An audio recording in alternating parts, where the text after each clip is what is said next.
most good referrals, in my opinion, come from other therapists. There are more therapists than psychiatrists and primary care docs and blah, blah, blah. So I would say focus on engaging your peers and then grow the size of the pie. Go out and talk about the importance of mental health. And as people perk their ears up and go, hey, I want to get care, whether they come to you or not, you are increasing the revenue, the referral stream. And that is just really important. This is Herd Business School, where we sit down with private practice owners and industry experts to learn about the business of therapy together. I'm your host, Michael Fulwiler.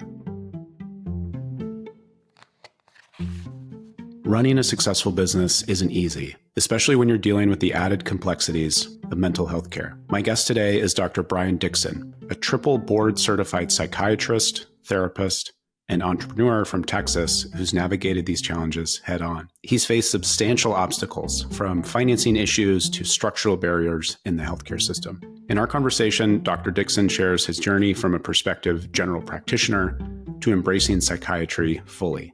He recounts the lessons learned from a failed software venture aimed at mental health care and how he pivoted to establish a thriving private practice and administrative company, Simply Psych. We discuss the importance of learning from failures, the necessity of delegating tasks to avoid burnout, and his strategic use of anger and frustration as motivators. Here's my conversation with Dr. Brian Dixon. Enjoy. Dr. Brian Dixon, welcome to the show. Thank you so much for having me, Michael. I appreciate it.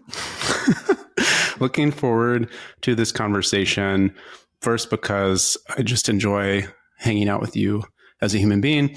Second, because you are a psychiatrist and you are the first psychiatrist that we've had on the show. Woo! Yay! So no pressure. You're representing all of psychiatry here.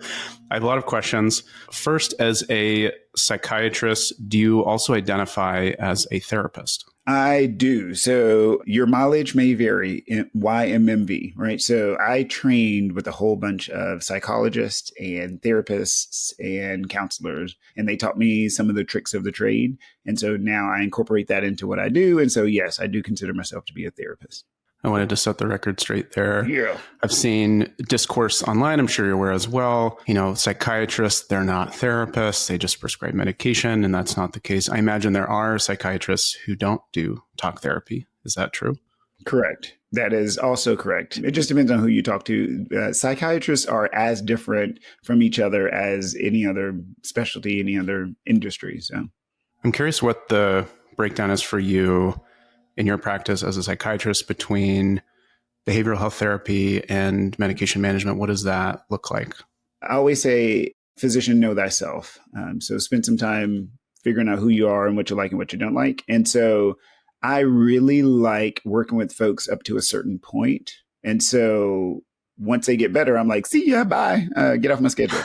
And so the idea of like that, you know, the lay on the couch for years, that psychoanalytic approach. Oh my gosh, no, I don't want to be seeing you for the same thing, you know, over years and years and years. So breakdown, I'd probably say I do something weird, but it's like 50-50. So, you know, 50% of the folks that I work with, we're mainly focused on meds, and I infuse a little bit of therapy. And then the other 50% is mostly therapy, and I infuse a little bit of medication. So that's my cop-out answer, 50-50. That's still a great answer. You're from the great state of Texas. You went to Baylor for undergrad, Texas A&M for medical school, still live in the Dallas-Fort Worth area. Was psychiatry always the plan for you when you went to medical school? Absolutely not. I'm old, Michael. And when I was your age and younger, I remembered a show called Doogie Howser, MD. I don't know if you remember that one, but yeah. No. Okay. Before my time, I think. Well, this guy, he was like a boy genius and he knew all the right answers. Of course, it was TV, but back then you believed everything you saw on TV. And so I was like, oh my God, that's so awesome.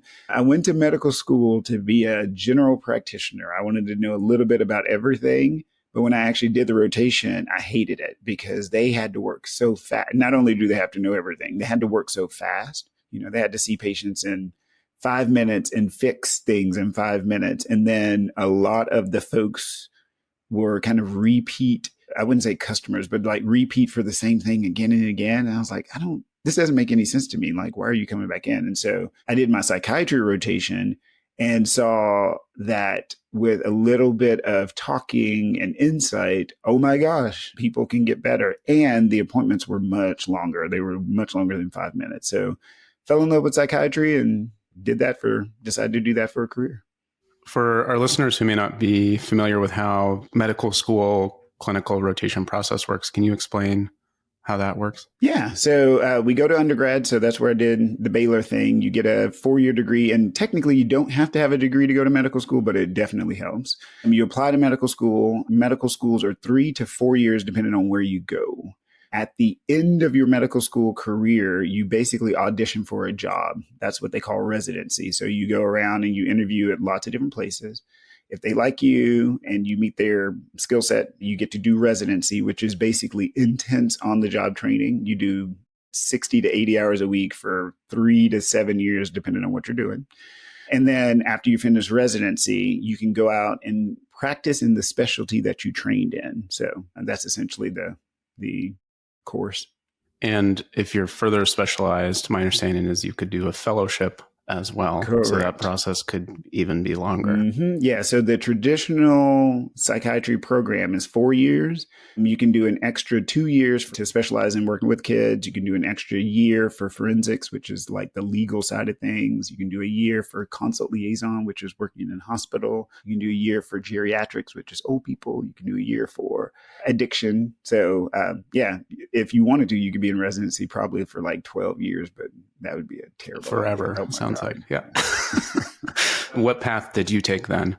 Yeah, so I did a wonky path. I did a combined program from the beginning. So it combined 2 years of pediatrics, 18 months of adult psychiatry, and 18 months of child psychiatry. So all together was 5 years. And so technically I'm a pediatrician and a child psychiatrist and an adult psychiatrist all kind of rolled into one. Interesting. And that's what it means when you're triple board certified. Correct. Right? So basically three types of doctors. Yeah, in a sense. Mm-hmm. Yeah. So for the typical therapist, so say psychologist, mental health counselor, marriage and family therapist, folks that we've interviewed on this show, there's a few paths that they can take post grad school. They can go work at a community mental health agency while they're working on getting licensed. They can work at a group practice. Some folks will go work in a nonprofit. And then once they're licensed, they have the option, if they so choose, to go out on their own and start a private practice. Is it the same for physicians, in particular for psychiatrists? My sense is that most folks go work in like a hospital setting. Is that accurate? Oh, 100%. So yeah, anything they can do, we can do the same. It won't be better. Haha. Right. So so we can be in the same spaces as all of those folks. The hiccup is the money, right? So I spent 80 grand on my college education. I spent $100 grand on my medical school education. So I left with $180,000 worth of debt, basically $200,000 worth of debt. So when I come out, my first job was with a community mental health agency, a federally qualified mental health center. And they paid what they paid, but I had to take a job that's kind of commensurate to being able to pay off all that stuff. And so it would be really rare for doctors to go into job possibilities where the money doesn't make any sense. So most doctors will then go work for a hospital or a big health system because they need that guaranteed salary. And I imagine for most doctors, setting up an office, getting equipment, that kind of stuff, it just is expensive. Whereas as a therapist, if you're opening a telehealth practice, the expenses are actually relatively low. You don't even need an office. Nowadays, you can work from home. For psychiatrists, is that the case? Or do you have to meet with patients in person if you're going to be doing medication management? Yeah. So technically, it's the same as any other therapist or counselor or psychologist. The caveat is, yes, there is a current law that says, or that is being suggested, that says that you need to see a person in person to be able to prescribe a stimulant. As of right now, this is mid 2024. it's not set in stone. So the DEA is deciding if they want to set that in stone or not. But the cost of running a practice, because you're a physician, you have to carry malpractice insurance, which is way more expensive than any other therapist has to do. And you have to maintain your licensure, which I think is also way more expensive. Like in Texas, the initial license is like $800. And then I think renewal is like $400. And then your DEA, which gives you the ability to prescribe certain things, is like $800 every 2 years. So like, it's just the cost of being a doctor is more expensive. But the actual infrastructure in the practice is basically the same. Like I can sublet a space. I can get a Google domain or just a domain name and do all the same things that a traditional therapist would do. So at what point did you go into private practice? Sounds like you took a job out of residency. Yeah. And how long did that take before you realized, hey, I don't want to work for someone else? It took me 3 years to realize I was a shitty employee. I'm really bad at working for people, especially people that I either don't like or don't respect, or if I think they're idiots, it just doesn't work well. And so, so it took me 3 years. So I worked in a federally qualified health center, loved my patients, loved my colleagues, but the way that they are funded created a kind of perverse incentive. And so it meant that they were trying to get us to like double book, and that's no bueno, super bad. So left that one, went to a multi-specialty group, again, loved my patients, loved what I did, but office politics are office politics. And it feels like regardless of where you are, culture matters, right? Your corporate culture matters. And so didn't fit in there. So I said, you know what, I'm going to go and start a system and build a culture that I would like to work for. And so that's what I did back in 2014. So we're now we're going into our 10th year. Hooray! We're still here. Congratulations. Yeah, thank you. What were the steps that you took to start your business? Step number one is to be pissed off at the alternative, right? Because, I think I love working with folks who start a practice because they're like, oh, I want to make a difference in the world. And I'm like, I don't know that that's going to get you through the shitty times, right? Anger and frustration is what propelled me through all of this. So, right. So that was the first step, is be mad. Second step is do the basics, right? So, basically you need to have a company that protects you so that if something bad happens, you don't get sucked into the badness. So, incorporate or do whatever you need to do. And then the second part is just be very confident that you know what you're doing with your treatment, with the clinical side. The business side, you can figure out over time. You can hire people to help you, but you have to be confident that the therapy that you're given, your modality, your niche is like on point. Because if you doubt yourself, man, this job will eat you alive. How were you able to acquire patients and clients initially? And has that changed over time as you've grown your practice? Oh, so much. Oh, this answer could take hours, but I'll give you the 15-second short, which is I initially used the pre-established networks that I already had. So I was working in the multi-specialty group. My name was out there to them. And so when I left, people found me. So there was that, created a website, and then I did the traditional networking. I took cards and went out to different places. The key is you need to know where to look. And that's the mistake that I kept making for years until I talked to, marketing type people who go, yeah, you need to identify your target audience and figure out who you want to work with and then go find them. And I was like, oh, well, shit, that was easy. But I didn't know that at the time. Right. Well, no one teaches you that at all. Mm-mm. So it sounds like you did get some external help. How did you find those people?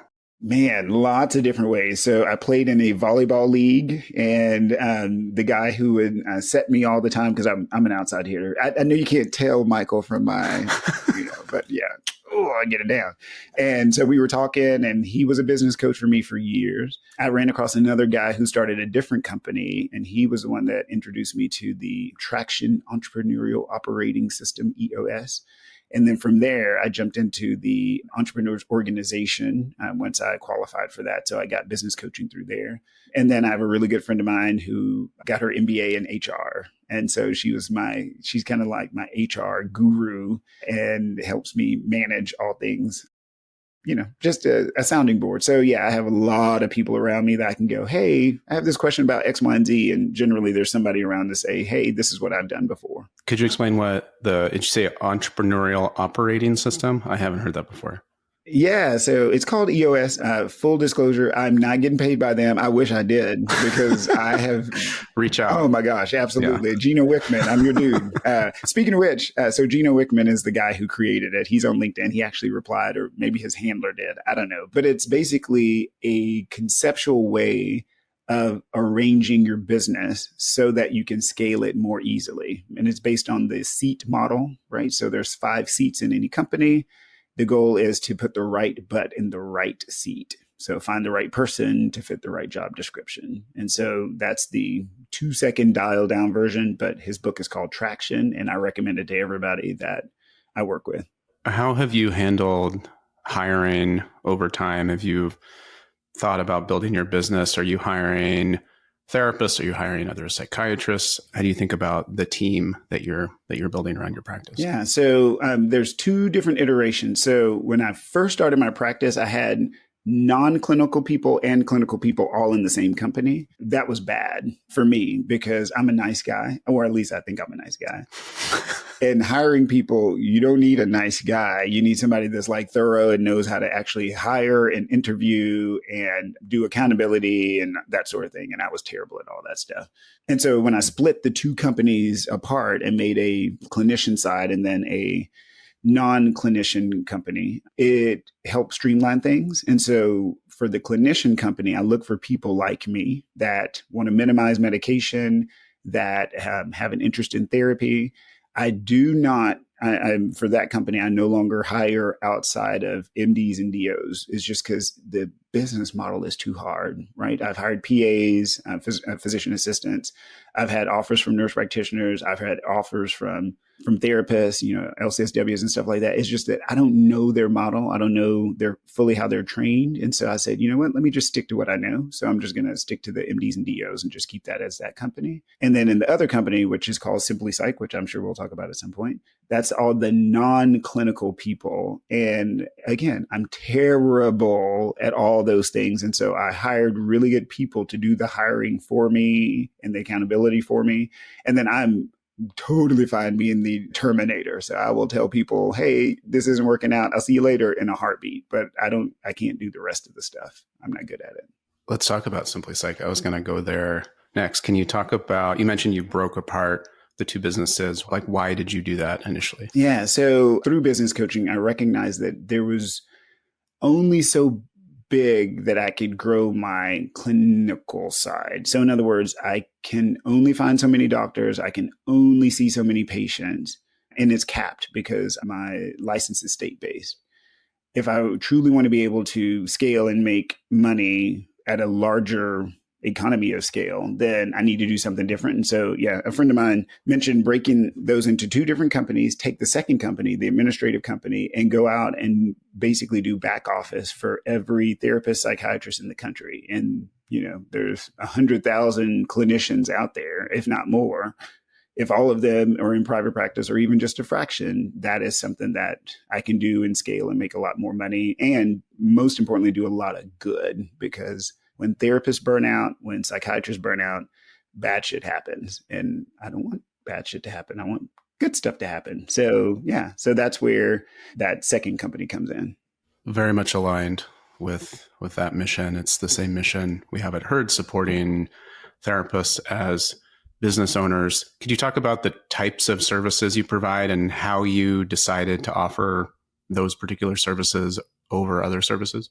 Yeah, the rule that I always use is do what you're good at, don't do what you're not good at, right? And so I'm not good at finance, which is why I have a finance contractor similar to her, but probably not as good, because when I started all this, I didn't realize that y'all were existing. So we'll have to talk offline. And so with operations, the way that we define it is all the back office stuff that you typically don't want to do that goes unseen. So scheduling, rescheduling, or lead management, right? So closing the sale, making sure that person gets their questions answered and gets scheduled, that payment is on the books. And then all the interim stuff, forms and letters and stuff that you just hate to handle.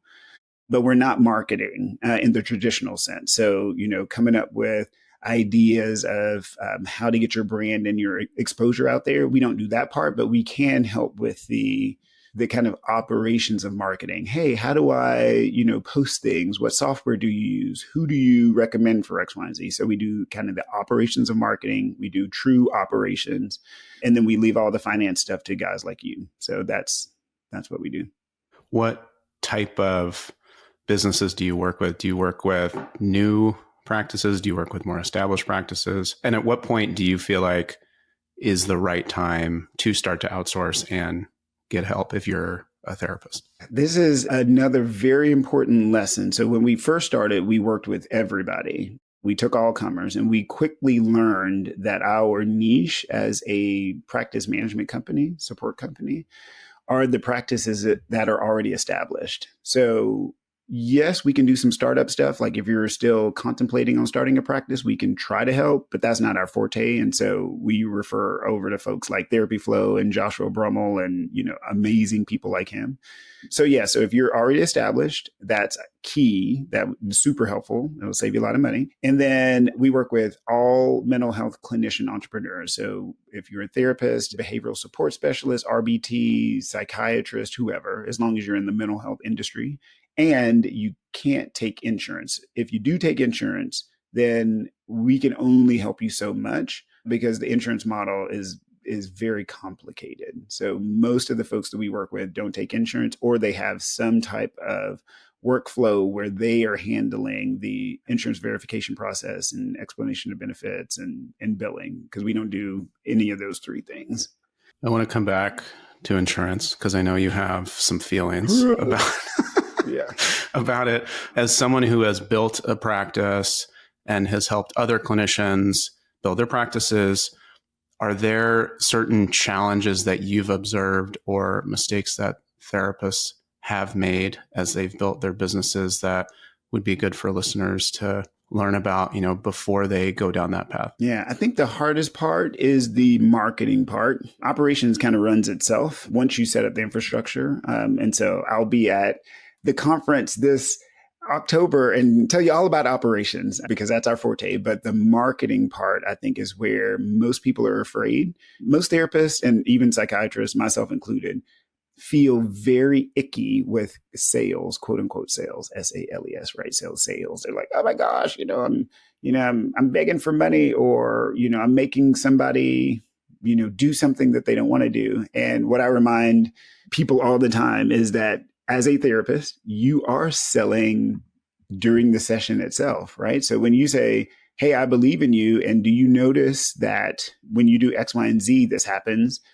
What happens if you tweak that and do something else? And you give that option to that person, and that person goes, hey, let me try that, and it works. Well, you just sold them on the importance of insight and introspection. You just sold them on the idea of personal empowerment. So it's the same thing. So yeah. So why not get paid for it and put a monetary number on it? And so that's the biggest hiccup, is the sales part and then the marketing part, being able to say, this is what I'm good at. And I can do these other things, but that's not my forte. Most of us are so afraid of not having a full schedule that we will go out and we will go, we're the end all be all therapist for everybody. Send me everybody. I can do everything. And then the result is burnout and lots of resentment. So those are the two biggest hiccups I see. Related to marketing, one of the best ways for therapists to get clients is through referrals. And therapists are told network with physicians, doctors are a great referral source, but I feel like there's not a lot of helpful information out there about how to actually do that. And so as a physician, I'm curious your perspective on how can therapists effectively network with doctors and physicians so they actually get referrals? So you can go to networking events, and if doctors happen to be there, great. Otherwise, don't worry about the doctor. I would instead engage the gatekeeper. So every office has some type of gatekeeper, some kind of administrator, and that's the person to engage. It could be the front desk person. If you physically walk in and hand them your cards, hey, I'd love to meet with Dr. So-and-so, but I'm sure they're busy. Let me just leave my card. And then, or, hey, can I, schedule a lunch or something? Or, is there a good email address for that person? So the gatekeeper. Doctors, for all intents and purposes, are really busy, and we do what our trusted advisory people tell us to do, right? So I've hired all these folks. If they come to me and go, oh my gosh, Susie therapist dropped by these cars and she was super nice, then I'm going to go, oh, Susie therapist is higher on my list. I will think about her, right? But if nobody comes, then I won't think of anybody. So the key is engage the gatekeeper. Most good referrals, in my opinion, come from other therapists. There are more therapists than psychiatrists and primary care docs and blah, blah, blah. So I would say focus on engaging your peers and then grow the size of the pie. Go out and talk about the importance of mental health. And as people perk their ears up and go, hey, I want to get care, whether they come to you or not, you are increasing the revenue, the referral stream. And that is just really important. What about actually like going to a doctor's office? So you stop by, you say hi to the person at the front desk. Like, should you have business cards? Should you have flyers? Should you bring them cookies? Like, I mean, like, what works actually? So it's really funny because the research is pretty clear, because drug reps have been doing this for years. The research is very clear. The higher the hair, the closer to heaven. I mean, the more you do, if you bring a edible arrangement, or a steak dinner, that stuff is very memorable. I'm of the mindset, though, because again, most of us feel like that's very weird. I'm of the mindset you just show up. Hey, I'm dropping my cards by, think of me. And if you do that like once a quarter, once I've seen that name 3, 4, 5 times, that helps. And so I'm more of repetition rather than spending money. And then me personally, I do go to networking events because of just who I am and I know how the system works. And so the key to good networking, in my opinion, is don't give me everything, because I can only remember so much stuff. But when you say, yeah, I'm the therapist that I really like to work with, couples that fight. Oh, okay. Couples that fight. Great. I know a shit ton of people who that qualifies for, and your name is Brandy. So Brandy, couples that fight. That I can remember. What I can't remember is when Brandy goes, yeah, I do IFS system work and Gottman and no, you've already lost me, because I don't have the brain bandwidth to keep up with that. So keep it short, keep it sweet, and then repetition. I'm glad you brought that up. That's where I was going to go next. I think the key to getting referrals is having a clearly defined niche, because if I stop by your office, I, told your person at the front desk, I have availability, but I work with everyone, or I work with people who, struggle with anxiety, some kind of general practice. I'm not going to be top of mind when someone comes in and you're thinking about who to refer that patient out to, right? But if someone comes to you and they're looking for help with an eating disorder, and I specialize in eating disorders, I'm going to be top of mind for you, right? Especially if I've stopped by more than once or we've met more than once. So I think the more that you can not just define that niche, but communicate it as well, the more referrals that you're going to get. Mm-hmm. And be real. Normally I don't carry my mug around, but be memorable. So a friend of mine, she's a therapist. She actually gave me this, and now I use it all the time. And I love most people. Emphasis on most. But yeah, and be memorable. So find a way to not be forgotten. Do you want to talk about insurance? Yeah, it's the worst idea. It's all a scam, dude. The whole industry is a scam. So I don't even know. Where do you want me to start? You don't take insurance? I do not, because it's a scam. Can you explain why? All right. So health insurance is weird because you have 100% chance of needing something in the healthcare industry, period, end of sentence, because you're going to get sick at some point, either depression, anxiety, break a leg. I don't know. Something's going to happen. And so why insure against something that you know is going to happen? Just go ahead and just save your money and pay for it. So that's my 30,000 foot view of insurance. The reason why I don't take it as a clinician is because the reimbursement rates are terrible, number one. So in other words, insurance companies do not pay therapists and psychiatrists at the rate that they do the medical people because of some glitches in the matrix. So back before insurance became big, some person sitting at some table decided that cutting on people is worth more than talking to people. And then that has reverberated over the last 70, 80 years into the social experiment where we are now. The other hiccup with insurance is that insurance companies are companies. Their goal is to make a profit, which means that they want to keep as much of their money as possible, which means they're not going to give it back to you or to anybody else. And so they create lots of rules to get around that. They give rules about how many buttons you have to click on the computer, how many questions you have to ask, how much time you need to spend.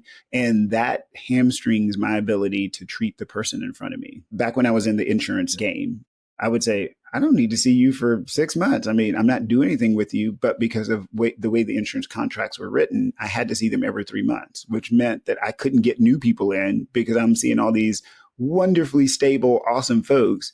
And I was like, this is stupid. I mean, it's just that dumb. So it's a dumb scam. And I say we need to get rid of the entire thing. What about patients who can't afford to see you out of pocket and need to use their insurance that they get from their employer in order to get healthcare?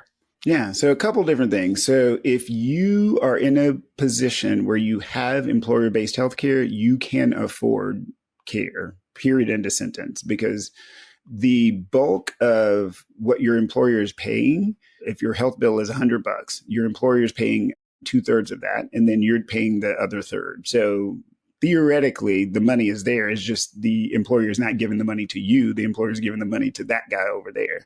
In a sense, if you wanted to, you can go to your employer and say, hey, I don't want your shitty insurance. Just pay me more so that I can go and take care of myself. That is an option. People can do that.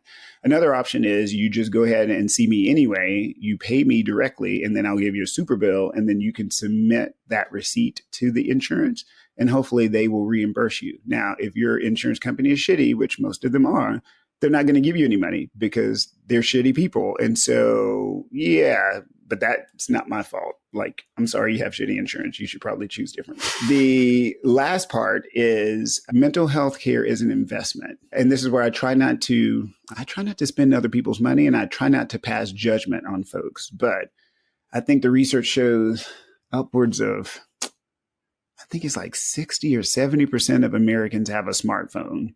And these things are not cheap. Like none of them are cheap now. And internet access is not cheap. And even if you do Wi-Fi, what I'm going to say is the money is there. And if you are serious about your mental health care, you will make the investment. And on the flip side, and I tell people this all the time, I may look very expensive, but I work with every individual that I see to make sure that I'm being a good steward of their finances. So I will tell them now, I'm like, yeah, up front, I'm going to cost you a pretty penny because number one, I need you to be invested. And number two, I think I'm worth what I'm worth. On the back end, I'm going to make sure that I work myself out of a job because my goal is to get you out of my office. If I can get you out of my office, you can message me for free as much as you need to. That keeps your costs down in the grand scheme of things. That's what I do with my people. And I think it works because people keep referring me other people. So I guess I'm onto something.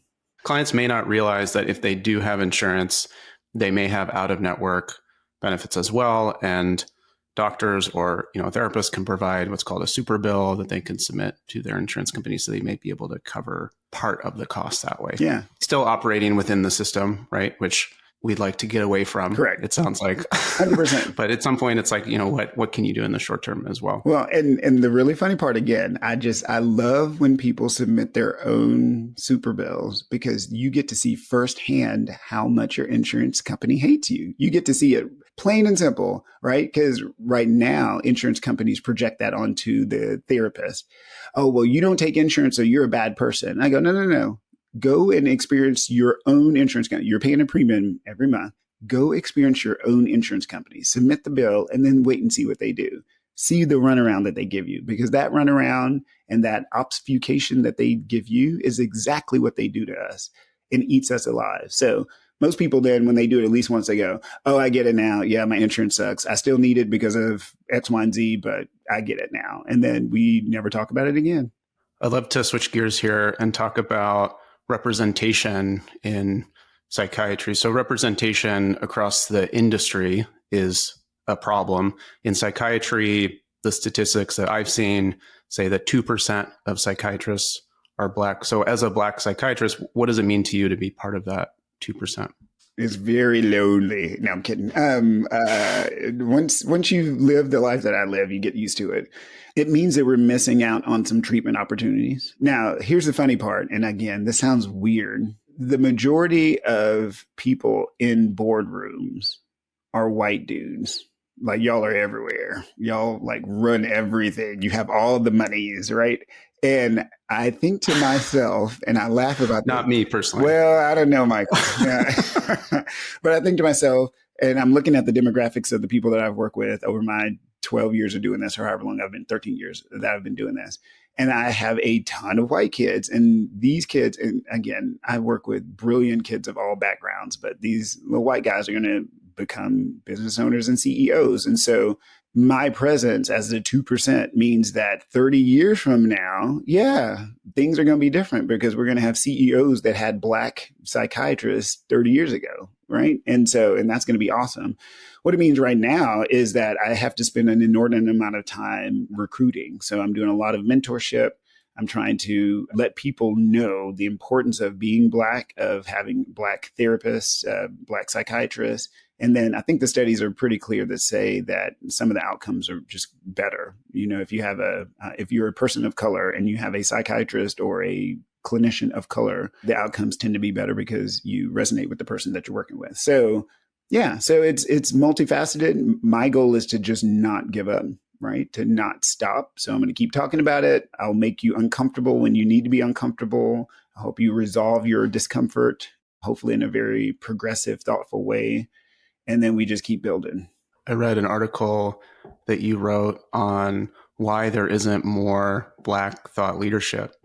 And the takeaway was like, you're busy. You're working, right? Like you look at the podcast and the media, it's mostly white men on these shows that are having these conversations. Yep. Y'all have a lot of time. Good for you. No, I'm kidding. No. And at the end of the day, yeah, we're really busy. It's really hard to have your cake and eat it too, as a Black person, as a Black entrepreneur, as a Black mental health entrepreneur. It's just really, really hard because I wish I could turn off that empathetic side of me, right? And I do a decent job in the clinical setting, but it's hard not to take certain things personally. For example, number one, the rule is the best time to ask for a loan is when you don't need it. So all you heard listeners, hear me clearly. If you are doing well and you're making money, go get a loan now. Don't wait for the bottom to fall out in the summer, the summer squall or whatever they call it, where you don't have any people coming in the summer. Summer slowdown. There you go. Yeah. Make sure you go get money now before that happens. It just gets really, really hard. It's very difficult to not take it personally because I'll go and ask for stuff and I'm like, I'm good for it. You know, I'm making six figures. I'm employing 14 people between two companies now. And I'll still go to the bank and they'll be like, yeah, your P&Ls don't match what I think they should match. So we're not going to give you X, Y, and Z. Yeah, this shit still happens. And at first I'm like, well, you know, did I do something wrong? What's wrong with me? And I was like, no. There are actual structural things built into the financing system that means that I will forever have to pay higher interest rates and that money is going to cost me more. And it's going to be, debt to income rate, your debt to income ratio. Yeah. All these things are just going to keep plaguing me until I die. So I just go, you know what? That's a shitty system. I'll do what I can with what I got where I am and I'll keep moving on. You are an entrepreneur, you're a business person, which is something that, you know, we've connected about. You started your practice. You also have Simply Psych. You started another company that didn't work out. So I'd love to talk about that as well. Could you talk about that business and any lessons learned? Yeah. So for all of you herd listeners, if y'all can crack the code of how to manage referrals and get the right people to the right places, you win, right? So I tried to do that with software. Me and a friend of mine, his name is Matt. So Matt is a software coder person, and we've been friends since forever. We developed a software. We got people on the platform. We had a great name. It was called Guide. We had great colors, the whole 9 yards. The hiccup became the operating system. So he operates in a very different mind space than I do. And it's not wrong. It boiled down to grass tops versus grassroots. So grass tops is the belief that you go after the heads of organizations that have your target audience. And then grassroots is you go after your target audience, the actual end user. And we just had a fundamental difference about which one to target. And so we yelled and screamed and tried to figure it all out. And it was just like incompatible with a functioning company. Right. And so we said, you know what, rather than lose our friendship, let's just dissolve the company. The idea is still great. Hopefully at some point somebody will make something awesome, because I'd much rather prefer you as a friend than lose you as let the business ruin all that. So yeah, he's still out making software, and he lives up in Nashville area. So I get to see him at the conference. So maybe I'll invite him and you'll get to meet him too. But yeah, so the moral of the story is sometimes businesses just don't work out, and that's okay. At least you tried. I still think the idea is great. I always have. I think part of building a business is identifying a pain point, right? And there's this idea of selling a painkiller, not a vitamin. And it's always easier to sell a painkiller, right? People are motivated to solve that problem versus maybe someone who is more preventative.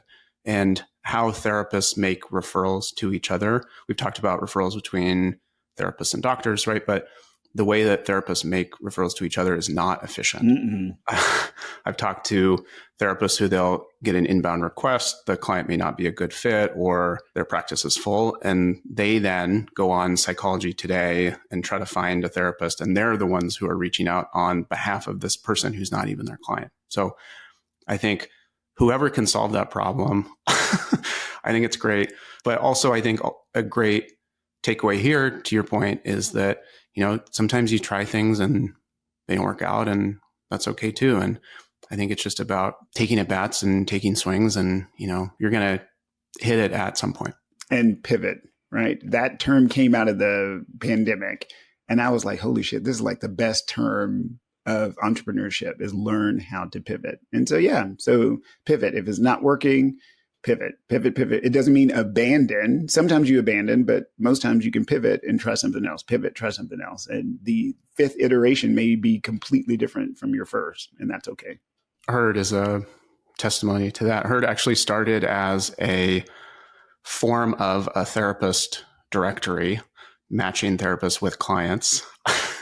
And we realized that just wasn't the business that we wanted to build. But through extensive customer interviews, what kept coming up was accounting, bookkeeping, taxes. There wasn't a great solution for that problem.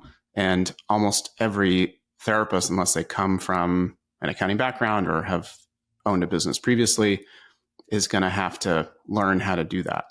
And so just through talking to therapists and really understanding that pain point, that's when the pivot happened. And that was, over 2 years ago now. So. Wow. And then look at you now. What are some challenges that you're experiencing today, either with your practice or with Simply Psych? Yeah. So practice-wise right now, the summer slump or whatever you call it hits us all, no matter if you're psychiatrist or therapist or whatnot. So I heard on interviews, it was I think Clinicians of Color kind of panel. And one of the panelists said their business coach told them, sometimes you have more time and sometimes you have more money. And this is one of those times where I have more time because it's the summer slump. So rather than focus on, oh my God, I don't have any money, I'm going to focus on what do I build to deal with the influx of people who will be coming in August, September, because that's just how it works. So that's the practice side. The private practice side, the biggest hurdle for us in getting new clients to sign up is helping people understand what we do and that they're doing it badly, right? Because again, going back to the seat idea, there's 5 seats in every business. If you're going to scale, you need to only be in 1, maybe 2 seats is essentially what the theory is. And most therapists are sitting in all 5 of the seats and probably doing a decent job, but there's no way that they're going to win in the end. And so being able to swoop in and say, hey, let her do the finance seat. So then you're down to 4 seats, and then let Simply Psych do the operation seats so that you're down to 3 seats. just getting people to let go a little bit. That's the hardest part, unless they're close to burning out and quitting. And so that's our niche, is we swoop in right before all hell breaks loose. So there you go. Yeah. Why do you think people struggle to let go? Because they think that they're supposed to be able to do it themselves. I tell my patients all the time. It's part of my shtick, is you're a terrible therapist for yourself. You're really bad at it. Don't try to be your own therapist. And in this regard, there's certain things in the practice that you're bad at. You may think you're good at it, but that's your blind spot. You're bad at them. So in operations, most times people can do it because we're all trained to, insert round peg into round hole, right? We can all do that. But do you like to do it? No. So then I have a whole team of people that love that stuff. So let us offboard that. Same thing with taxes. Like, y'all's people like that shit. I can't stand it.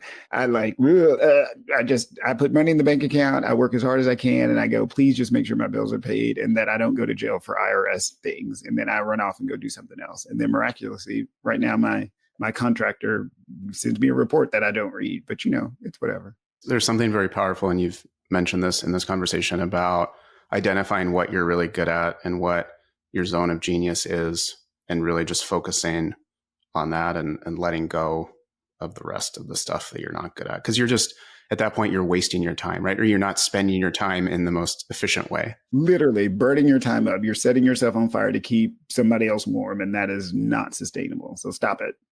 Give it up. Give somebody a job. Go herd. We'll cut that. We'll make that a clip. We'll post. As someone who owns multiple companies, how do you manage your own burnout? And what does self-care look like for you? Yeah. So I sing. So I love singing. I love music. And so I sing with a men's chorus here in Dallas. So I do that. I work out at least 2 to 3 times a week because I'm old and my body doesn't work the way that it's supposed to anymore. And so that helps. I'm a passion planner. Again, these people aren't paying me anything, but I'm a passion planner guru. I use this to keep track of all the just insane amount of shit that flies through my head, because I find that leads people to burnout. Like when you can't find that file, or you don't remember the day you did something or who you talked to. Yeah. Physically write it down, not digital, because there's too many inboxes, too many drives and clouds. Is physically write things down. And then I think the other part is just, get adequate sleep, which most of us don't do. Yeah. And don't eat bad stuff. Like if you're going to indulge, do it, ever so often, but don't overdo it. Like if you wake up tired and sluggish, it's probably because you're overeating and not sleeping enough. And that can lead to make burnout worse. Yeah. I'd say not medical advice, but you are a doctor. So yeah. Yes. This is not medical advice. Yes. And let things go. Like you're not going to win everything, right? And not everybody's going to like you. Oh my gosh. There's so many people who don't like you. Like even though you haven't done anything to them, they still don't like you. So you just go, oh well. We're coming to the end of this conversation. We like to end with a segment that we call the footnote. You just shared some great advice, but is there one thing that you would want therapists to take away from this conversation? And if so, what would that be? The one thing that I want therapists to take away from Herd Business School is keep going. Okay. So you will succeed if you keep going. Period. End of sentence. If you want to fail, stop. And sometimes that's appropriate, right? Failure is a lesson. It's not a moral implication of who you are. But if you want to win, you just keep showing up. Do a little bit every day. Love that. Quick plug for the mental health marketing conference that's happening in October of this year. Steve Turney, if you're listening, shout out to Steve. He's the organizer of that event happening in Nashville, as well as online. Both myself and you will be there. So excited to hang out in person. Where else can folks find you and connect with you online in the meantime? Yeah, so I am on Facebook, but don't hit me up there because I don't talk to anybody. Instagram, if you look for Find Mindful on Instagram, if you look for Simply Psych on Instagram, we're there. I'm going to start a TikTok. It's created. I just haven't done anything with it. Oh, wow. And then most of my, oh my God. I'm like, I don't know if I should sing or dance or sing and dance. I don't know. We'll see. And then most of me is on LinkedIn. So I think it is the safest, cleanest platform. And so if y'all are other entrepreneurs and y'all are being thoughtful about stuff, hit me up on LinkedIn, just Brian J. Dixon. There's another white dude. His name is Brian J. Dixon, but I think mine is like Brian J. Dixon, MD. So look up Brian J. Dixon, MD, and not the other white guy. So gotcha.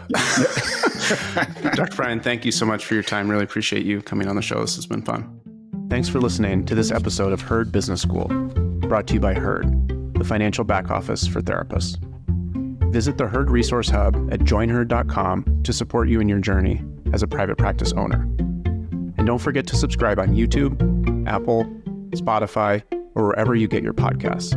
We'll see you in the next class.